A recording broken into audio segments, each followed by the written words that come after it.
Amat merat ike te solderat ik merut.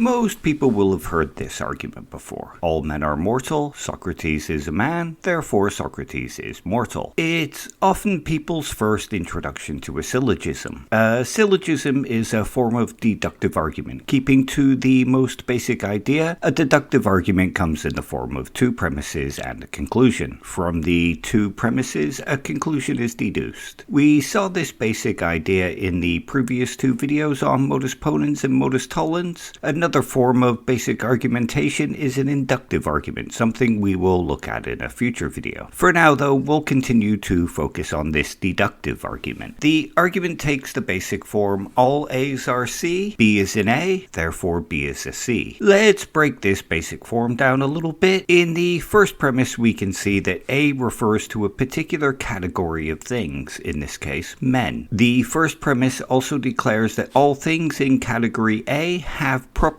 or characteristic C. In the case of the exampled first premise, all men have the characteristic of being mortal. A few more examples of this are all mammals have warm blood, all things that begin to exist have a cause, all Martians come from Mars. The second premise of the argument tells us that the thing that we are looking at, or B, belongs to category A. In the case of the original example, the thing we are looking at is Socrates. As can be seen, the second premise says Socrates is a man, and a man belongs to the category of men. So B is an A. Let's look at how the second premise of the further three examples would look. A dog is a mammal, the universe began to exist, Marvin is a Martian. As can be seen, these all follow the form of B is an A as well. This gives us the inference to the conclusion that B is a C. The argument opens with the claim that all things that belong to category A have characteristic C. In the case of this particular argument, all men have the characteristic of being mortal. This is a logical inference, much in the same way that we saw if it is raining, then the ground is wet, was a logical inference. Thinking back to the modus ponens and modus tollens videos, we saw the statement if P then Q as a representation of this. If P is true, then it follows that Q is also true. The same kind of inference is being made here. In the case of all A's are C's, it is saying something like if something is an A, then it has characteristic C. This makes the inference slightly easier to see and to follow. In the modus ponens video, we also saw that the second premise was P, meaning that P in if P then Q is true. So P is true, then Q follows or is entailed by P. It is affirming that the antecedent in if P then Q is true, and thus the consequent is also true. In the case of our example and reworking, the second premise B is an A can be thought of as this something B is an A, which would be affirming the antecedent in the case of if something is an A, and would mean that the consequent, then this something has characteristic C, would be entailed, giving us the conclusion this something B has characteristic C. Or to put it in a more modus ponens form, if something B is an A, then it has characteristic C, this something B is an A, therefore this something B has characteristic C. This kind of helps us to see the inferences or what follows from A to C, and why B being an A infers that it has characteristic C. Let's look at the conclusions that would follow from the examples we looked at earlier. Therefore a dog is warm-blooded, therefore the universe has a cause, and therefore Marvin come from Mars. As we can see, all these conclusions follow if we reframe the argument into a modus ponens style argument. Let's take Marvin the Martian as a fuller example. If someone is from Mars, then it is a Martian. Marvin is from Mars, therefore Marvin is a Martian. Using the modus ponens example to show the inference is my own way of just helping to make the inferences in the argument somewhat easier to follow. It's not how you will generally see it discussed though. It is normally spoken about in terms of distribution. In the case of all A's are C, term A will normally be referred to as the distributed term. It is the term that refers to the set of all things that are A, and C is the term to be distributed to all members of set A. The term C is usually referred to as the undistributed term. I know this sounds a little counterintuitive at first because we often think of it as the term being distributed. However, with a little practice it soon becomes easy and pretty intuitive. The term C is considered the undistributed term because it is not the term doing the distribution. In the case of all men are mortal, it does not refer to all things that are mortal. It just refers to A being included in the set of things that are C. However, the term A refers to all things that are in set A, or all men in this example. So term A does the distributing of term C. Then when B is introduced as a member of set A, term C is then distributed by inference to it. This is why the second premise must distribute its term, or B, to A. In order for term C to be distributed to term B, it must be in the set of all things A. Assigning B to be a member of set C will not distribute the terms correctly, as the term C refers to a particular property. Something could be in set C but not be a member of set A. Set C just incorporates set A. Consider a dog or a cat or a fish. These are all mortal things but are not included in the set of all men. So an argument like all men are mortal, cats are mortal, therefore cats are men, does not work. As the term men is not distributed to all things mortal, the term mortal is distributed to all things men. This error in reasoning is known as the fallacy of the undistributed middle. It is fallacious for the reasons that the middle term, cats in this case, belongs to the set to be distributed to,